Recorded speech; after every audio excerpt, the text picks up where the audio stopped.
창세기 26장 1절에서 16절 말씀입니다. 찾으셨으면 다 같이 읽겠습니다. 아브라함 때 첫 흉년이 들었더니 그때 또 흉년이 들매 이삭이 그랄로 가서 블레셋 왕 아비멜렉에게 이르렀더니 여호와께서 이삭에게 나타나 이르시되 애굽으로 내려가지 말고 내가 내게 지시하는 땅에 거주하라.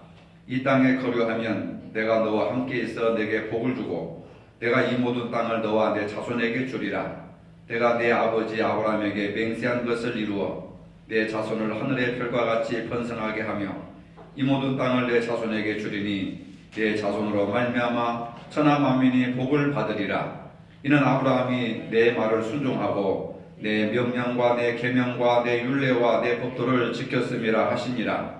이삭이 그랄에 거주하였더니 그곳 사람들이 그의 아내에 대하여 물으매 그가 말하기를 그는 내 누이라 하였으니 리브가는 보기에 아리따움으로 그곳 백성이 리브가로 말미암아 자기를 죽일까 하여 그는 내 아내라 하기를 두려워함이었더라. 이삭이 거기 오래 거주하였더니 이삭이 그 아내 리브가를 꾀하는 것을 블레셋 왕 아비멜렉이 창으로 내다본지라. 이에 아비멜렉이 이삭을 불러 이르되 그가 분명히 내 아내거늘 어찌 내 누이라 하였느냐. 이삭이 그에게 대답하되 내 생각에 그로 말미암아 내가 죽게 될까 두려워하였음이로라. 아비멜렉이 이르되 내가 어찌 우리에게 이렇게 행하였느냐. 백성 중 하나가 내 아내와 동침할 뻔하였도다. 내가 죄를 우리에게 입혔으리라. 아비멜렉이 이에 모든 백성에게 명하이르되 이 사람이나 그의 아내를 범하는 자는 죽이리라 하였더라. 이삭이 그 땅에서 농사하여 그해 100배나 얻었고 여호와께서 복을 주심으로 그 사람이 창대하고 왕성하여 마침내 거부가 되어 양과 소가 떼를 이루고 종이 심이 많음으로 블레셋 사람이 그를 시기하여 그 아버지 아브라함 때에 그 아버지의 종들이 판 모든 우물을 막고 흙으로 메웠더라. 아비멜렉이 이삭에게 이르되 내가 우리보다 크게 강성한즉 우리를 떠나라. 아멘. 믿음의 조상들의 면모를 살펴보면은 한 가지 공통점이 있습니다. 그들은 한결같이 하나님으로부터 복을 받았다는 사실입니다. 아브라함이 그랬고 이삭, 야곱, 요셉도 그러한 삶을 살았습니다. 그들 대부분이 복받을 만한 이유와 조건들을 가지고 있었습니다. 무조건 받은 것이 아닙니다. 아브라함은 하나님께서 어느 날 내 본토 친척 아베 집을 떠나서 내가 내게 지시할 땅으로 가라 그런 명령을 했을 때 아무런 계획도 없고 결심도 없고 생각도 없었지만 하나님의 말씀이 옳다 생각해가지고 순종했습니다. 누가 봐도 아브라함은 믿음의 사람이었습니다. 아브라함은 순종의 사람이고 그래서 하나님의 축복을 받았습니다. 아들 이삭을 내게 제물로 바치라 할 때도 조금도 망설임 없이 그것까지도 하나님 앞에 순종했습니다. 아브라함을 가리켜서 우리는 믿음의 조상이라고 부릅니다. 오늘은 아브라함의 아들 이삭이 받은 복에 대해서 말씀을 드리도록 하겠습니다. 아브라함이나 야곱이나 요셉은 뭔가 복받을 만한 조건들을 가지고 있었습니다. 그런데 이삭은 너무나도 평범합니다. 우리와 똑같은 사람입니다. 특별히 매력적인 것이 없습니다. 이삭은 우물을 열심히 판 것밖에 없습니다. 우물을 열심히 파서 샘물이 터지면은 남들이 와서 빼앗습니다. 그냥 우물 하는데 1시간, 2시간 파는 것이 아니라 3개월 또는 6개월 온 심혈을 기울여서 우물을 파서 그 우물을 파는 곳마다 물이 나오는 것이 아니고 그렇게 깊이 30m, 60m 심지어는 땅속 100m 정도 파는데도 물이 안 나오면 또 다른 데 가서 물을 파고 우물을 파고 그렇게 해서 이렇게 물이 나오면 이 다른 이방민들이 와가지고 그것을 빼앗고 그것을 세 차례나 우물을 빼앗는 그러한 일들을 경험했습니다.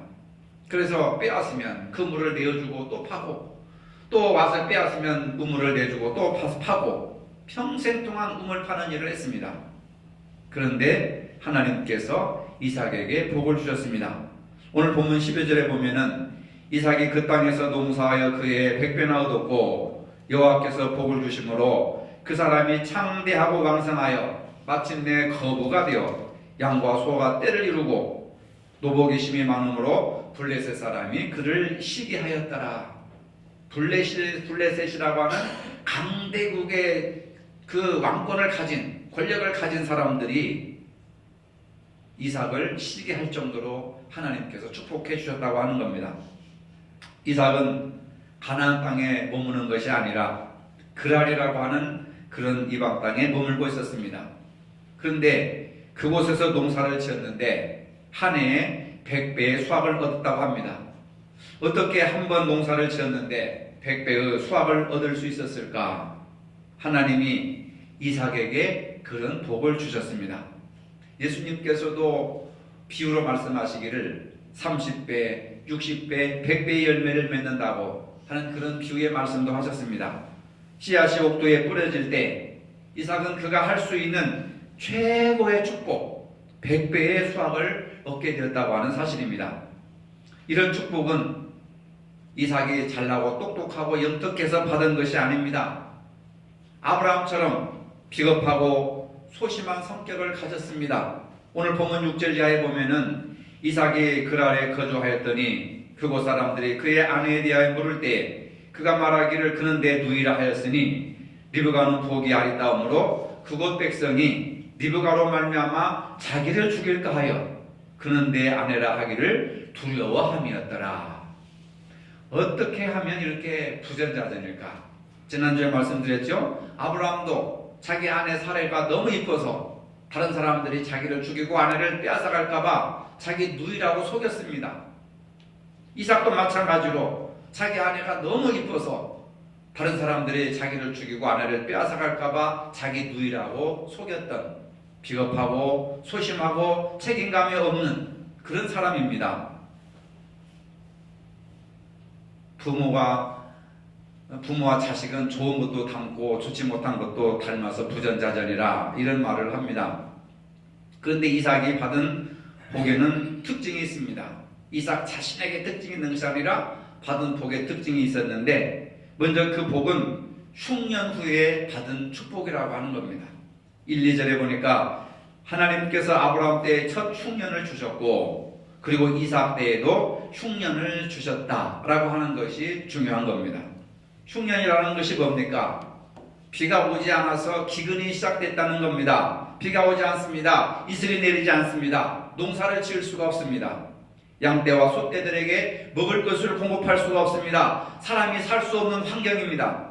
농사 지을 수 없는 환경, 목축을 할 수 없는 환경, 사람들이 살 수 없는 환경. 팔레스타인 지역은 물이 귀합니다. 종종 주기적으로 흉년이 찾아와서 어려움을 당할 때가 많습니다. 그래서 우물을 파는 것은 어찌 보면 전 재산이라고 할 수가 있고 생명을 건 사업이라고 할 수가 있습니다. 아브라함 때도 흉년이 왔고 그의 자식 이삭 때에도 흉년이 찾아왔습니다. 근데 그 흉년은 하나님께서 주셨다고 하는 겁니다. 반갑지 않은 선물입니다. 그 흉년이라고 하는 것이 다윗 시대 때도 왔고 엘리야 시대 때도 주기적으로 찾아왔습니다. 하나님은 좋은 소식만 우리에게 전해주는 것이 아니고 좋은 것만 선물로 주시지 않습니다. 때로는 하나님은 우리가 감당할 수 없는 흉년도 주셔서 고통스럽고 절망스럽게 우리를 그런 구속으로 몰아갈 때가 있다고 하는 사실입니다. 중요한 것은 이러한 흉년을 하나님이 주셨다고 하는 사실을 받아들이는 겁니다. 우리 인생에도 얼마든지 흉년이 찾아올 수가 있습니다. 수많은 분들이 이렇게 생각합니다. 하나님을 믿기만 하면 복을 주신다더라. 이제 어려운 일이 없고 인생에 실패도 없고 그냥 늘 성공만 한다더라.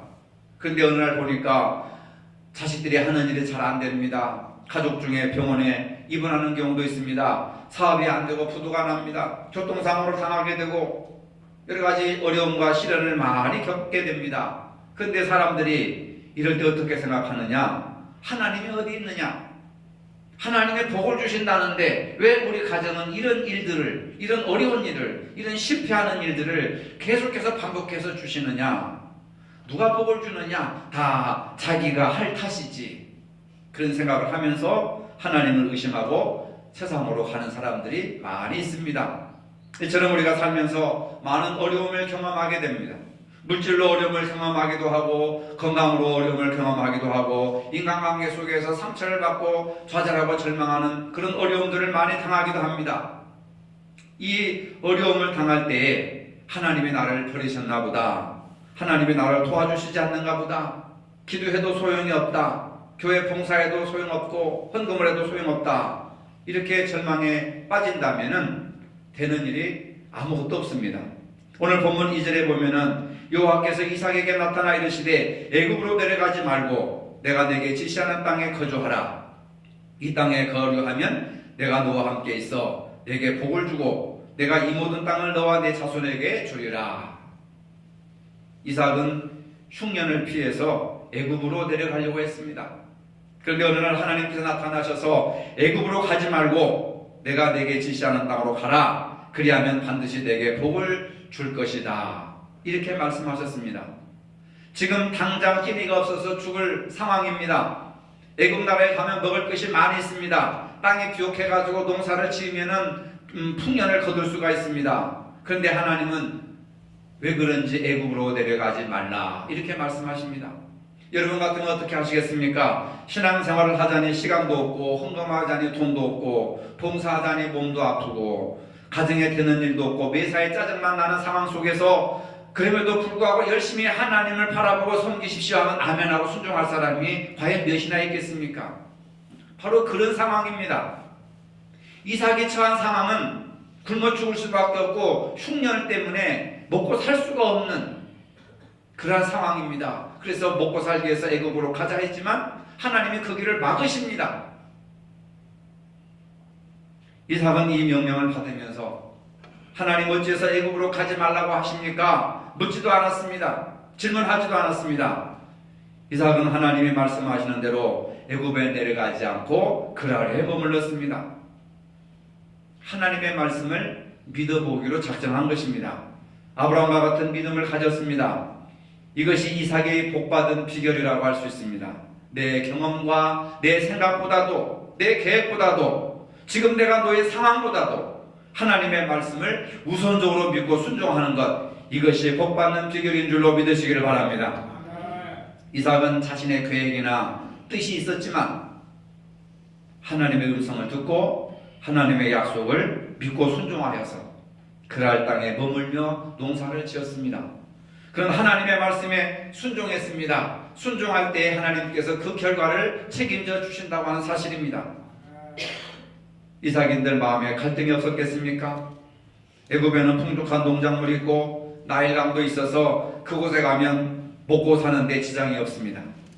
당장 이삭을 하겠다고 생각을 했을 것입니다. 이삭이 살았던 가나안 땅은 비가 오지 않아서 큰 강물조차 말라버리고 말았습니다. 이제 가뭄과 흉년이 들어서 굶어 죽을 수도 있겠다고 하는 걱정과 염려가 생겼습니다. 그는 자신의 생각을 따라서 애굽으로 가야겠다고 결심을 합니다. 그런데 하나님께서 그 길을 막으셨습니다. 애굽은 곡창지대요, 비옥한 지대요, 세상적으로는 풍족하지만 왜 하나님께서 그 길을 막으셨느냐 하면 애굽은 우상의 도시였습니다. 타락한 죄악의 도시였습니다. 유혹의 장소였습니다. 하나님을 믿고 선택받은 백성들이 세상 사람들과 더불어서 먹고 마시는 것을 하나님께서는 기뻐하시지 않으셨다는 겁니다. 근데 우리는 모든 것을 선택할 때 내가 기쁘면 그것이 선이고 내가 기분 나쁘면 그것이 악이라고, 내가 하고 싶은 대로 한다, 마음 가는 대로 한다 하면서 모든 삶의 기준을 자기로 맞추지만은 아브라함과 이삭, 축복받은 사람들의 기준은 자기가 하고 싶은 것을 하는 것이 아니라 하나님이 하고 싶은 것을 해드렸다고 하는 것, 이 차이인 줄로 믿으시기를 바랍니다. 우리가 믿음을 가졌다고 하면서 자기가 하는 생각은 선이고 다른 사람이 생각하는 건 악이라고 생각을 해버려요. 그래서 자기가 하고 싶은 대로 합니다. 예술작품도 내가 이것이 멋있는 예술이라 하면 멋있는 예술이 돼버리는 거예요. 내가 이것을 옳다고 생각하면 그것이 진리가 되는 겁니다. 하나님은 안중에도 없어요. 오늘 현대 크리스찬들에게 내가 하고 싶은 대로 하는 거예요. 근데 아브라함도 그랬고 이삭도 그렇고 반대되는 삶을 살았습니다. 나는 애굽에 가서 살고 싶고 부자로 살고 싶고 편안하게 살고 싶지만 하나님께서 그 길을 막으셨습니다. 왜? 그곳에 가면 너는 타락한다. 우상숭배에 빠질 수밖에 없다. 세상 유혹에 넘어갈 수밖에 없다. 그래서 그 길을 막으셨습니다. 근데 거기에 순종한 겁니다. 여러분, 내가 하고 싶은 대로 하는 것이 믿음이 아닙니다. 하나님이 하고 싶은 대로 하는 것이 믿음인 줄로 믿으시기를 바랍니다. 하나님은 하나님의 방법대로 축복하시기를 원하시지 세상 사람들이 이해하는 방법으로 축복하는 것을 원하시지 않습니다. 근데 우리는 뭐라고 합니까? 누이 좋고 배부 좋고 좋은 것이 더 좋은 것이야 하면서 세상과 타협해버리는 거예요. 하나님은 세상과 타협하는 것을 원하시지 않고 하나님의 기준대로 말씀대로 순종하기를 원하신다는 것을 믿으시기를 바랍니다. 순종하고 지시하는 땅으로 갔습니다. 아브라함도 본토 친척 아비집을 떠나라 했을 때 떠났습니다. 이삭에게도 내가 내게 지시할 땅으로 가라 했을 때 갔습니다. 자기 기준과 자기 경험과 자기 계획은 없습니다. 하나님 앞에서는. 이것이 바로 복받는 비결이라 단순하지만 굉장히 어려운 일입니다. 요한복음 2장 7절로 8절에 보니까 예수님께서 가나의 혼인잔치에서 포도주가 떨어져서 난리가 났을 때 하인들에게 뭐라고 그랬습니까? 물을 갖다 부어라. 아니 포도주가 필요한데 포도주를 구입해 오라고 하고 얻어오라고 하는 것이 아니라 물을 갖다 부어라 하니까 이 하인들이 어리둥절했습니다. 어리둥절했지만 예수님이 명령하시기 때문에 순종한 거예요. 순종했을 때에 물이 변화해서 포도주가 되었다고 하는 겁니다. 여러분, 우리가 상식적으로는 아니 포도주가 필요한데 왜 물을 갖다 달라고 할까? 저 사람 정신이 좀 이상하지 않나? 하고 불평거리고 순종하지 않았더라면 혼인잔치의 축복은 그리고 기적은 일어나지 않았을 것입니다. 포도주가 필요한데 물을 떠오라고 하나님이 말씀하시면 우리는 의심하지 말고 물을 떠다 드려야 될 줄로 믿으시기를 바랍니다. 하나님은 우리의 믿음의 행위를 보시고 복을 주신다고 하는 사실입니다. 믿음이란 무엇을 말합니까? 자신의 방법을 따라서 사는 것이 아니라 하나님의 말씀과 하나님이 일하시는 방법으로 살아가는 것이 믿음입니다. 믿음의 사람들은 그래서 세상과 구별해서 살아갑니다. 구별이 거룩이라고 하는 겁니다. 현실적으로 애굽은 먹을 것이 많습니다. 기회의 땅입니다. 축복의 땅입니다. 가면 성공할 수 있습니다. 비옥한 토지에 성공할 확률이 매우 높은 땅입니다. 누구나 가고 싶어 하고 살고 싶은 동경의 땅입니다. 비옥한 토지에 성공할 확률이 매우 높은 땅입니다. 하지만 하나님은 그 길을 막으셨습니다. 왜 그랬을까요? 애굽에 가면 죄악이 있습니다. 우상이 있습니다. 불신앙이 있습니다. 하나님을 멀리하게 됩니다. 물질을 따라가게 됩니다. 하나님 앞에 제사 드리는 것이 아니라 우상에게 제물을 드립니다. 하나님을 떠나게 됩니다. 하나님께서 애굽으로 내려가지 말라고 말씀하셨습니다. 하나님의 말씀대로 살라고 가르쳐 주신 것입니다. 보면 3절 5절에 보니까 마침내 내가 내 말에 순종하여 이 땅에 유하면 내가 너와 함께 있어 내게 복을 주고 내가 이 모든 땅을 너와 내 자손에게 주리라. 내가 내 아비 아브라함에게 맹세한 것을 이루어 내 자손을 하늘의 별과 같이 번성케 하며 이 모든 땅을 내 자손에게 주리니 내 자손을 인하여 천하 만민의 복을 받으리라. 이는 아브라함이 내 말을 순종하고 내 명령과 내 계명과 내 율례와 내 법도를 지켰음이니라. 그러니까 아브라함에게 똑같은 말씀을 하셨고 아브라함의 순종에서 복을 받고 이삭에게도 똑같은 말씀을 하셨고 이삭에게 복을 주셨고, 그럼 이것이 아브라함과 이삭의 시대 때만 있었던 얘기냐? 오늘 저와 여러분들에게도 동일하게 하나님이 말씀하시는 겁니다. 너무 편안하게 살려고 하지 말아라. 너무 쉬운 길로 선택하지 말아라. 세상 물질, 세상 명예, 세상 권세, 안락한 생활을 너무 만족하고 너무 따라가지 말아라.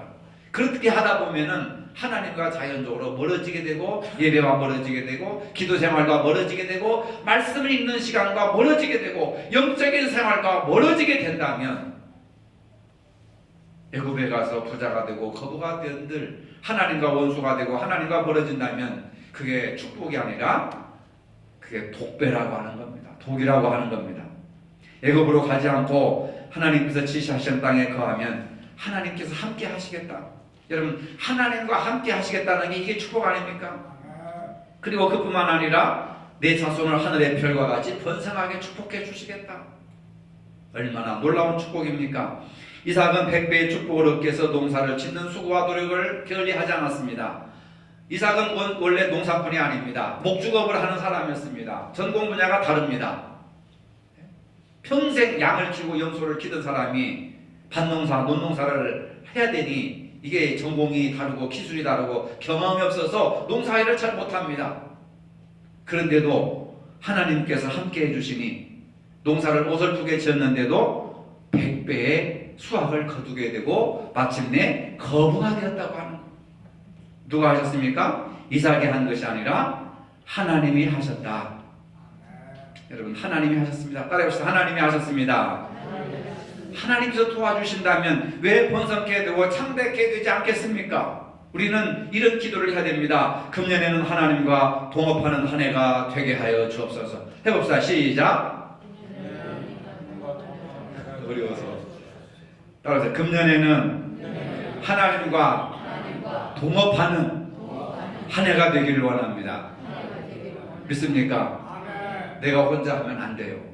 하나님과 동업할 때, 공부를 할 때도, 사업을 할 때도, 무슨 일을 할 때도 금년에는 하나님과 동업을 하면, 이삭은 자기 전공 분야는 목축업인데 비전공 분야인 농사를 지었는데도 하나님과 동업을 하니 100배의 축복을 주셨습니다. 금년에는 나 혼자 뛰어다니고 나 혼자 가슴 차게 나 혼자 숨가쁘게 발 아프게 뛸 것이 아니라 이제는 하나님과 의논하고 하나님께서 지시하시고 하나님께서 인도하시는 하나님과 동업하는 한 해가 되겠습니다. 여러분, 신앙생활이나 가정생활이나 직장생활이나 모든 생활을 하나님과 동업하는 한 해가 되시기를 바랍니다. 이럴 때 하나님이 복을 주시는 거예요.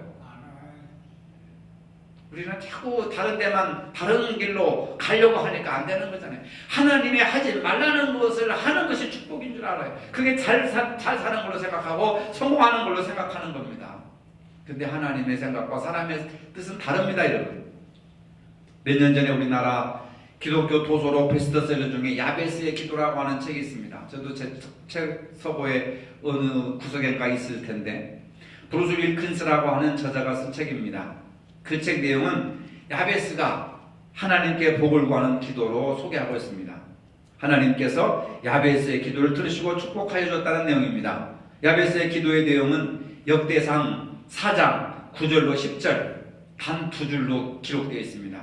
주께서 내게 복의 복을 더하사 나의 지경을 넓히시고 주의 손으로 나를 도우사 나로 환난을 벗어나 근심이 없게 하옵소서 하였더니 하나님이 그 구하는 것을 허락하셨더라 하는 내용입니다. 무명의 사람이, 야베스라고 하는 무명의 사람이 축복을 기도하였더니 하나님께서 야베스가 구하는 대로 주셨다는 말씀입니다. 그러면 그 저자가 그 책에서 야베스의 기도를 나의 기도로 삼으라고 하는 겁니다. 중요한 것은 뭐냐면 야베스가 이런 기도를 드렸다. 아무 의미가 없습니다. 그 기도를 당신의 것으로 삼으라. 나의 기도로 삼으라. 복을 구하는 이 야베스의 기도를 일상생활의 한 부분이 되라고 저자는 독자들에게 강요하고 있습니다. 왜 그런 말을 하느냐? 저자가 이런 축복의 삶을 왜 책에 기록했느냐 하면 저자 브루스 윌킨스는 실제로 자기 삶에서 실천을 했습니다. 야베스의 기도를 매일매일 드렸습니다. 놀라운 것은 책 저자가 야베스의 기도를 통해서 상상할 수 없는 엄청난 축복을 받았다고 하는 겁니다. 수백만 권의 책으로 베스트셀러가 되어서 인쇄로 돈방석에 앉았단 말이에요. 책 한 권을 통해서. 하나님이 이렇게, 그러니까 이 사람은 100배의 축복을 받은 것이 아니라 1000배, 10,000배의 축복을 받은 거예요. 중요한 것은 뭡니까? 이 말씀을 내 것으로 삼는 것이 중요한 거예요. 내가 알고 있고 내가 암송하고 읽어서 중요한 것이 아니라 그것을 나의 것으로 삼으라. 아브라함도 하나님의 말씀을 자기 것으로 삼았습니다. 순종했다는 것은 자기 것으로 삼았다는 거죠. 이삭도 하나님의 말씀을 자기 것으로 삼았습니다. 그럴 때 100배의 축복을 주셨습니다. 여러분들도 오늘 주신 말씀을 여러분들의 것으로 삼으시면 하나님이 여러분들의 결과를 책임져 주신다는 것을 믿으시기를 바랍니다. 중요한 것은 무엇입니까? 언약의 약속을 붙들고 살아있는 하나님을 만난 사람들, 말씀을 체험하는 사람들, 하나님이 결과를 책임져 주신다고 하는 겁니다. 오늘 현재 하나님은 여전히 하나님의 약속을 붙들고 힘들고 어려워도 지금 내 뜻대로 되지 않고 내 기도대로 되지 않고 현실을 바라보면 절망과 실패와 좌절을 가질 수밖에 없지만은, 그러나 어려워도 힘들어도 믿음을 지키면서 살아가는 자들에게 결국 하나님은 외면하지 않으시고 그 약속으로 열매를 맺게 해주신다는 겁니다. 이걸 믿는 것이 믿음이라고 하는 거예요. 이삭을 보면은 누구보다도 온유한 사람이라는 것을 알 수가 있습니다. 온유하다는 것은 어떻게 보면은 연약하다, 힘이 없다, 미약하다 라고 하는 이미지로 생각할 수가 있습니다. 오늘날과 같이 강자를 존경하는 시대에, 강자가 성공하고 부자가 되는 그런 시대에 양보만 하고 빼앗기기만 하는 이삭의 리더십은 사람들이 좋아하지 않습니다. 별로 매력이 없는 사람으로 생각합니다. 그러나 하나님은 온유한 사람을 사랑하시고 축복하신다는 것을 믿으시기를 바랍니다.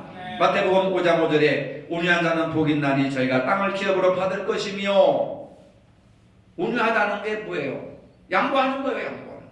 서도 얘기했지만은 평생 동안 땅을 파고 샘을 팠는데, 우물을 팠는데 사람들이 달라고 합니다.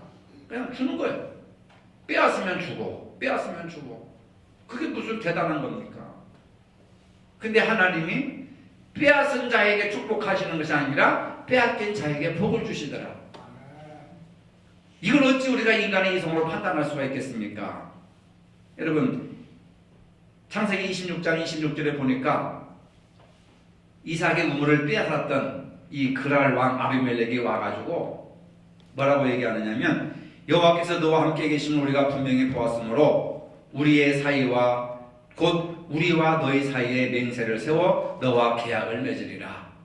왕이, 그랄 땅의 왕이 아무것도 없는 빈약한 이삭에게 와가지고 당신은 하나님이 함께하는 놀라운 사람이라는 걸 우리가 알았다. 우리가 평화 조약을 맺자. 왕이 일개에 땅 파는 사람에게 와가지고 계약을 맺자. 그래서 자신들의 잘못을 용서를 구하는 그러한 엄청난 놀라운 축복을 하나님이 허락해 주신다고 하는 겁니다. 오늘 나를 괴롭게 하는 문제가 뭐가 있습니까? 여러분들을 힘들게 하는 상황이 무엇입니까? 그 자리에서 온유함으로 양보하심으로 승리하시기를 바랍니다. 온유함은 양보하는 자세다.